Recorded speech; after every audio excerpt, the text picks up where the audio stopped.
Hello friends, तो आपका फिर से बहुत बहुत स्वागत है मेरे चैनल सुडो पावर पे।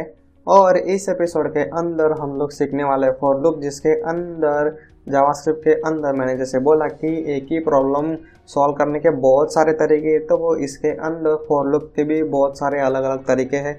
तो वही हम लोग इस एपिसोड के अंदर सीखने वाले, और कौन सा तरीका बेस्ट है, कौन सा तरीका आपको यूज़ करना है, तो वो सब हम लोग इस एपिसोड के अंदर सीखने वाले। तो चलो स्टार्ट करते हैं।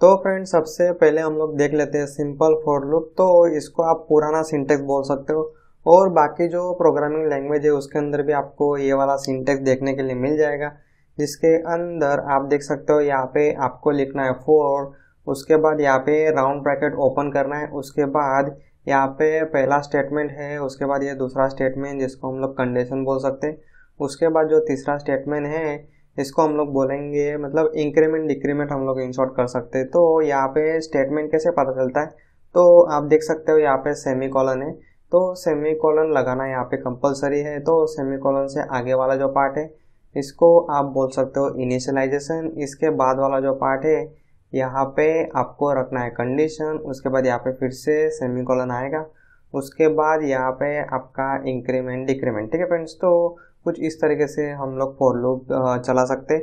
जहाँ पे आप देख सकते हो ये जो पहला इनिशियलाइजेशन वाला जो स्टेटमेंट है ये खाली फर्स्ट टाइम एग्जीक्यूट होगा और एक बार ही एग्जीक्यूट होगा। ठीक है फ्रेंड्स, तो ये वाला जो स्टेटमेंट है ये आप यहाँ पे ऊपर भी लिख सकते हो, और यहाँ पे आप ये जो जगह है इसको आप खाली छोड़ सकते हो। उसके बाद यहाँ पे आपको सिंपल कंडीशन डालना है, उसके बाद यहाँ पे मतलब आपका जो भी लॉजिक होगा तो उस लॉजिक के हिसाब से हम लोग को यहाँ पे इंक्रीमेंट करना पड़ता है। मतलब समझ लो यहाँ पे हम लोग ये जो प्राइस है उसका जो एरे है उसका हम लोग को एडिशन करना है या फिर हम लोग को प्रिंट करना है। तो जो एरे है वो स्टार्ट होता है 0 से, तो यहाँ पे फॉर लूप स्टार्ट किया है 0 से, और हम लोग को जाना है उसके जितने भी एलिमेंट हो गए वहाँ तक जाना है। मतलब इस एरे का हम लोगों ने यहाँ पे निकाला है लेंथ। ठीक है फ्रेंड्स, तो ये जो प्रॉपर्टी है एरे के अंदर हम लोग को मिलता है जावास्क्रिप्ट के अंदर, जिसका यूज़ करके हम लोग एरे के अंदर कितने एलिमेंट है वो हम लोग फाइंड कर सकते हैं। तो वही लॉजिक यहाँ पे लिखा हुआ है। तो I less than price dot length, तो मतलब जितना भी आपके एलिमेंट हो गए उतनी बार ये सिंपल लूप घूमेगी, हर बार यहाँ पे आई इंक्रीमेंट होगा, और जैसे ही आई की वैल्यू और आपके जितने भी यहाँ पे प्रोडक्ट होंगे प्राइसेस होंगे तो वो कंडीशन जैसे ही फॉल्स हो जाएगा तो आपकी लूप वहाँ पे स्टॉप हो जाएगी। ठीक है फ्रेंड्स, तो ये सिंपल है प्रोग्रामिंग का लॉजिक है जो आपको ऑलरेडी आना चाहिए। अगर आपको स्टार्टिंग से सीखना है फॉर लूप लॉजिक कैसे लगाते तो वो मैं ऑलरेडी पाइथन वाली जो मेरी सीरीज़ है उसके अंदर मैं डीपली कवर कर चुका हूँ, तो वो वाले एपिसोड आप देख सकते हो। तो अभी आ जाओ VS कोड के अंदर, और अभी हम लोग यहाँ पे प्रैक्टिकल देखते हैं तो आपको और ज़्यादा आइडिया आ जाएगा। तो फिलहाल तो मैं यहाँ पे एक एरे ले लेता हूँ, उसके अंदर 100 200 फिर यहाँ पे 150 फिर यहाँ पे 400। उसके बाद अभी फ़िलहाल हम लोग इस जो एरे है उसका जो मतलब जितने भी एलिमेंट है उसको हम लोग फ़िलहाल प्रिंट करके देखते हैं। तो यहाँ पे आप सिचुएशन ले सकते हो, जैसे हम लोग अगर ऑनलाइन शॉपिंग की वेबसाइट बनाएंगे उसके अंदर यूज़र ने जो भी प्रोडक्ट ऑर्डर किया होगा तो उसका हम लोग को प्राइस का हम लोग को टोटल करना है। तो उस केस में हम लोग को कुछ इस तरीके से लूपिंग करना पड़ता है। तो लूप हम लोग खास करके कब यूज़ करते हैं, जब हम लोग को हमारा जो लॉजिक है उसको हम लोग को कोड के अंदर बार बार रिपीट नहीं करना है। तो हम लोग बार बार कोड लिखने नहीं बैठेंगे, हर एक प्राइस हम लोग इंडिविजुअल हम लोग उसको एडिशन करने नहीं जाएंगे। तो उस केस में सिंपल हम लोग को चलाना होता है फॉर लूप। ठीक है फ्रेंड्स, फॉर लूप या फिर जितने भी लूपिंग के जो टाइप है वो आप इस केस में यूज़ कर सकते हो। तो अभी मैं यहाँ पे स्टार्ट करता हूँ फॉर। यहाँ पे आपको पहले लिखना है फॉर, उसके बाद यहाँ पे राउंड ब्रैकेट ओपन क्लोज, उसके बाद पहले यहाँ पे आपको करना है इनिशियलाइजेशन, उसके बाद आपको यहाँ पे रखना है कंडीशन, और ये कंडीशन जैसे ही फॉल्स हो जाएगा उसके बाद आपका जो लूप है वो ऑटोमेटिकली स्टॉप हो जाएगा। उसके बाद यहाँ पे आपको करना है इंक्रीमेंट डिक्रीमेंट, और यहाँ पे आपको मतलब जो भी लॉजिक करना हो यहाँ पे आपको एडिशन करना है प्रिंट करना है। तो आप ये फॉर लूप के अंदर मतलब यहाँ पे आपको ब्रैकेट ओपन करना है क्लोज करना है, और उसके अंदर आप कुछ इस तरीके से आपका लॉजिक लिख सकते हो। और हम लोग यहाँ पे इसको एग्जीक्यूट कर लेते हैं पहले, तो नोड, उसके बाद फाइल का नाम।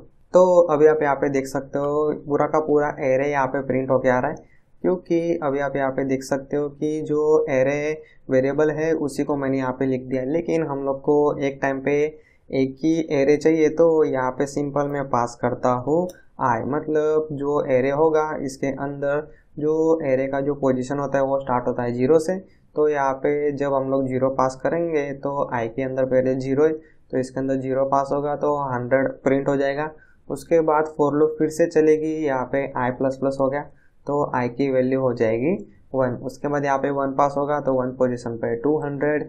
इसी तरीके से फिर से फॉर लूप चलेगी, आई प्लस प्लस होगा और आई के अंदर जो भी वैल्यू होगा वो एलिमेंट हम लोग को यहाँ पे मिल जाएगा। और बाद में लास्ट में हमारा जो लेंथ है और आई जो है उसकी यहाँ पे कंडीशन फॉल्स हो जाएगी, तो उसके बाद ये जो लूप है वो ऑटोमेटिकली बंद हो जाएगा और हमारा प्रोग्राम यहाँ पे स्टॉप हो जाएगा। तो आपको यहाँ पे स्क्वायर ब्रैकेट ओपन करना है, क्लोज करना है और इसके अंदर आप इंडेक्स नंबर में पास कर सकते हो।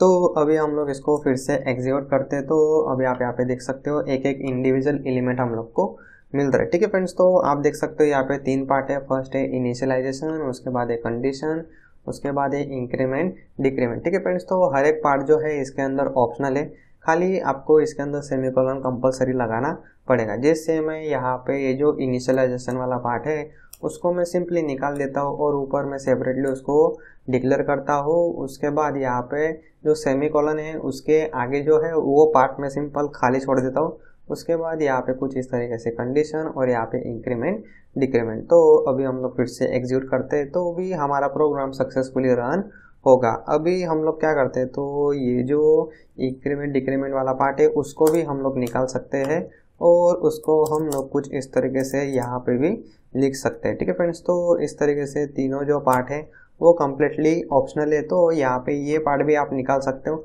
लेकिन ये पार्ट अगर आप निकाल दोगे तो आपका जो प्रोग्राम है वो इनफाइनाइट में चला जाएगा। तो उस केस में हम लोग को यहाँ पे कंडीशन तो ज़रूर लगाना है। ठीक है फ्रेंड्स, तो कुछ इस तरीके से फॉर लूप है। तो जनरली ये वाला सिंटैक्स हम लोग जावास्क्रिप्ट के अंदर कभी भी यूज़ नहीं करते, तो आगे की जो टेक्निक है वो जनरली हम लोग यूज़ करते हैं। तो फ्रेंड नेक्स्ट फॉर लूप जो है जिसको आप बोल सकते हो फॉर ऑफ, तो इसका आप सिंटैक्स देख लो। इसके अंदर भी आपको यहाँ पे फॉर कीवर्ड का यूज़ करना है। उसके बाद यहाँ पे राउंड ब्रैकेट ओपन, उसके बाद आपको यहाँ पे एक सिंपल सा वेरिएबल डिक्लेयर करना है।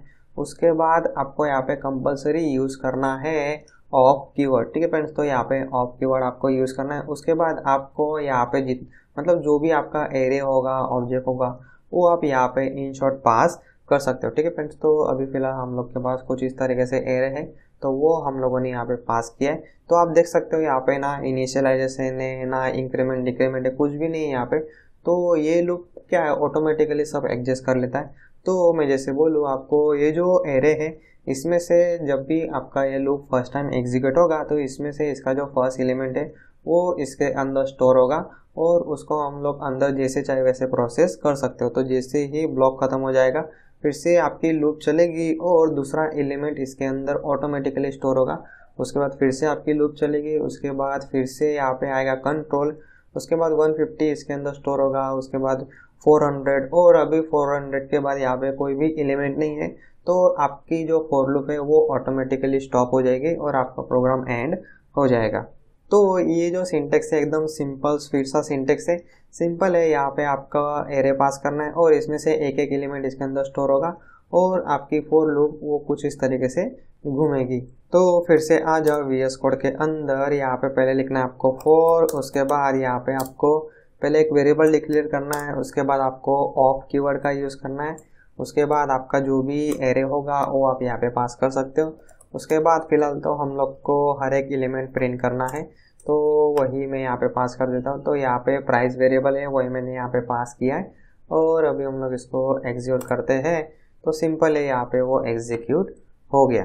तो इसके अंदर आप देख सकते हो एकदम स्वीट सिंपल सा सिंटेक्स है, तो ये सिंटेक्स भी आप यूज़ कर सकते हो। और फ्रेंड अभी आप यहाँ पे देख सकते हो कि हम लोगों ने यहाँ पे एरे पास किया था कुछ इस तरीके से, तो इसके अंदर आप कुछ इस तरीके से स्ट्रिंग भी पास कर सकते हो। तो स्ट्रिंग के केस में यहाँ पे क्या स्टोर होगा, तो वो एक टाइम पे इसमें से एक कैरेक्टर उठाएगा, एक कैरेक्टर इसके अंदर स्टोर करेगा और आपको यहाँ पे जो भी ऑपरेशन करना है, प्रोसेस करना है, वो आप प्रोसेस कर सकते हो। तो यहाँ पे पहले एस यहाँ पे स्टोर होगा, फिर यू स्टोर होगा, फिर डी, फिर ओ, फिर उसके बाद यहाँ पे कैरेक्टर है ही नहीं, तो आपका जो फॉर लूप है वो सिंपली स्टॉप हो जाएगा।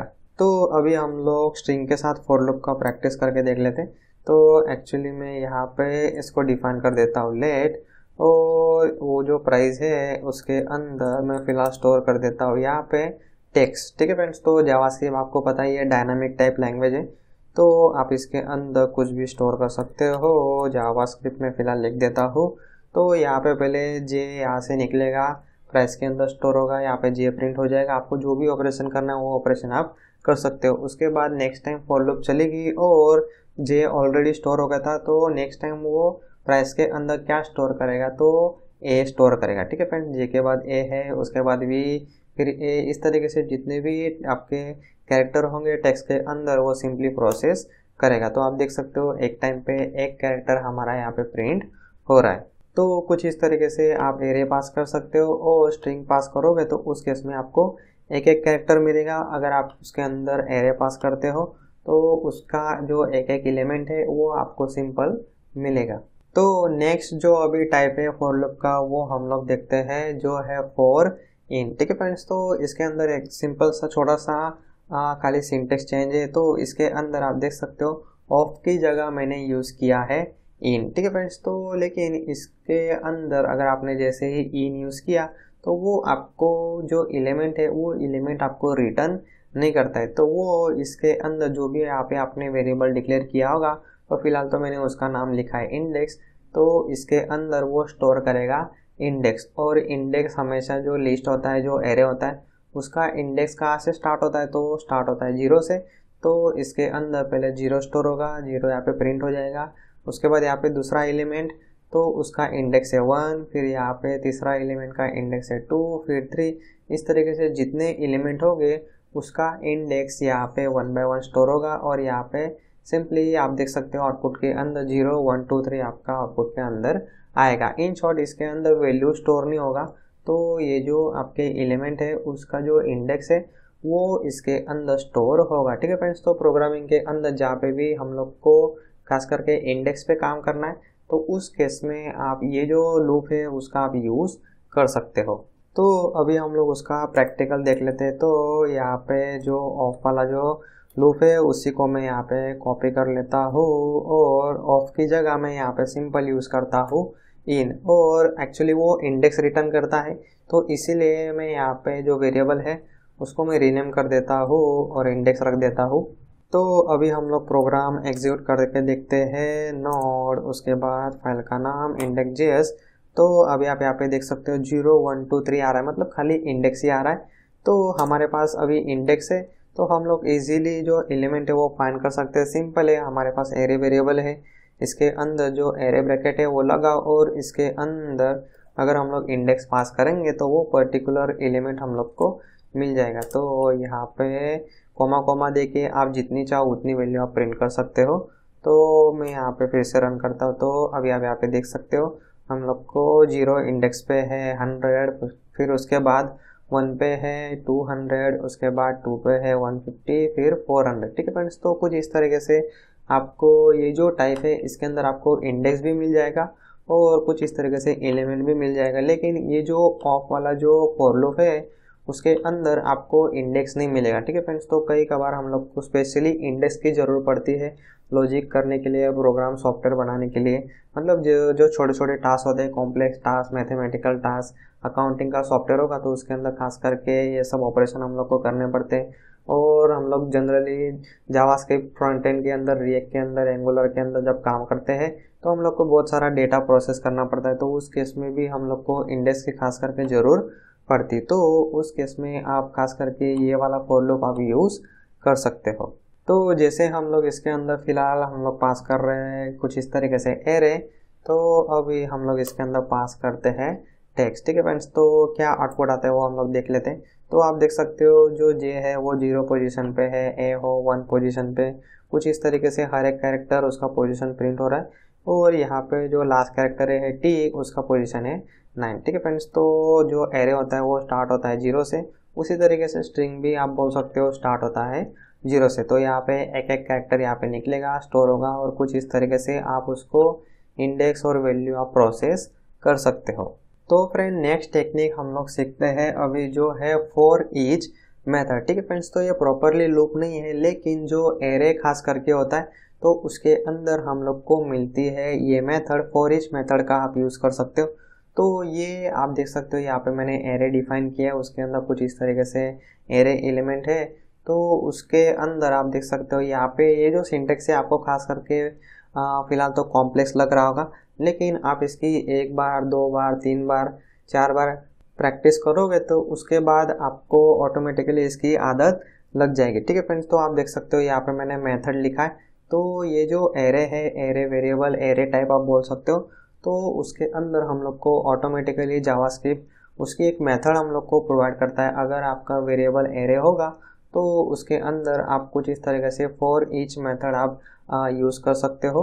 तो इसके अंदर आप देख सकते हो फॉर, उसके बाद ईच, और ईच के अंदर यहाँ पे ई आपका कैपिटल होना चाहिए। उसके बाद यहाँ पे राउंड ब्रैकेट ओपन और क्लोज। तो ये जो फॉर ईच है इसके अंदर आपको पास करना है एक फंक्शन। तो यहाँ पे आपको फंक्शन लिखना है और उसके बाद आपको यहाँ पे फंक्शन का कुछ भी नाम नहीं देना है, खाली फंक्शन लिख के छोड़ देना है। और इसके अंदर आपको कुछ इस तरीके से 3 पैरामीटर मिलते हैं। तो ये जो फॉर ईच है इसका सिंटेक्स ऐसा है कि ये जो एरे है इसके अंदर के जितने भी एलिमेंट हो गए वो हम लोग को इस फंक्शन के अंदर मिलता है। तो फर्स्ट टाइम जो फर्स्ट एलिमेंट है वो हम लोग को इसके अंदर मिलेगा और इसके अंदर जो भी हम लोगों ने लिखा होगा वो एग्जीक्यूट होगा।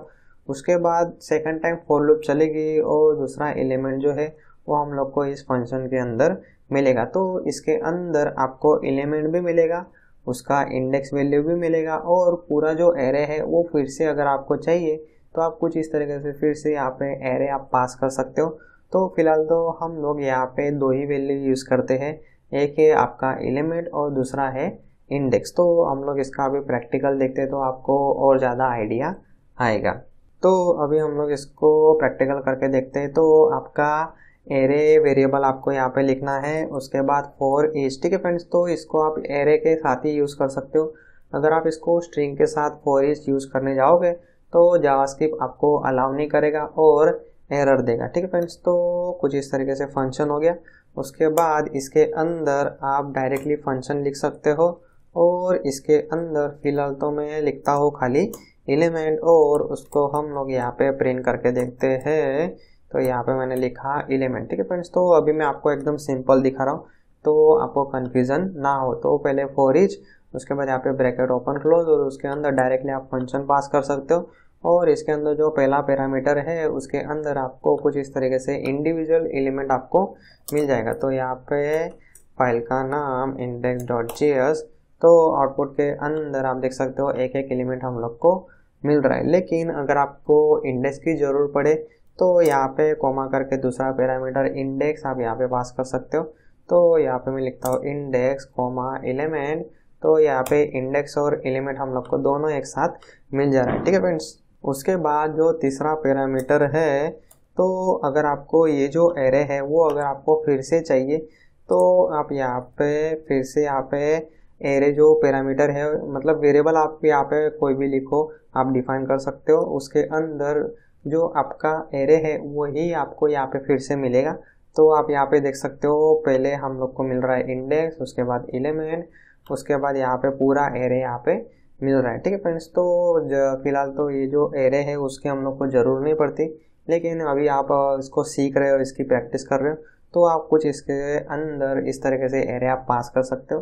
तो अगर आपको नहीं चाहिए तो उसको निकाल दो।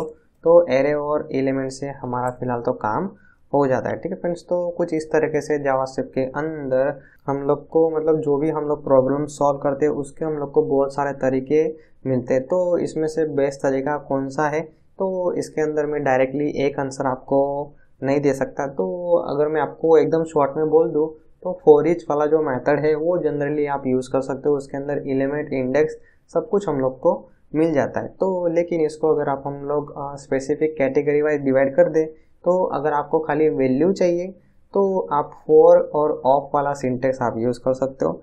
अगर आपको खाली इंडेक्स चाहिए तो फॉर और इन वाला सिंटेक्स आप यूज़ कर सकते हो।